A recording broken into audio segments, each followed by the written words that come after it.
France, 1941. The German Navy faces a terrifying problem. Allied bombers are getting stronger, more accurate, and closer. And the pride of the Kriegsmarine, the U-boats, are suddenly vulnerable every time they surface in port. Grand Admiral Karl Dönitz knows one thing. If the Allies destroy the U-boat pens, Germany loses the Atlantic.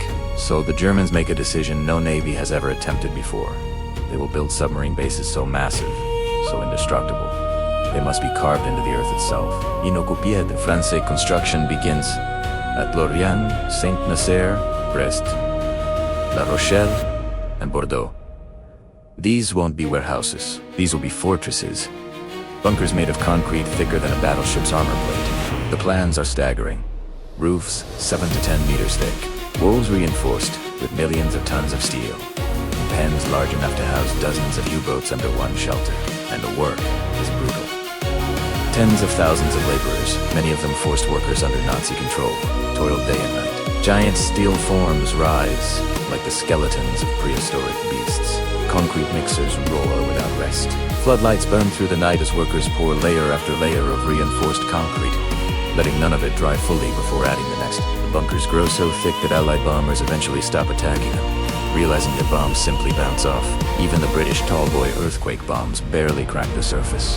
Inside the pens, U-boats glide into their underground shelters like shadows returning to a cave. German mechanics refuel them, reload torpedoes, repair engines, all while completely protected from the sky. To Thales, these bases are a nightmare. They cannot be destroyed. They cannot be penetrated, and strategic bombing does nothing but scratch the paint. By 1943, the largest base, La Rochelle,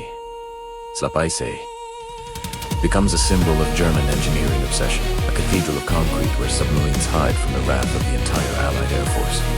The Allies change strategy. If they can't destroy the bunkers, they will isolate them. They bomb rail lines, fuel depots, and submarine yards instead.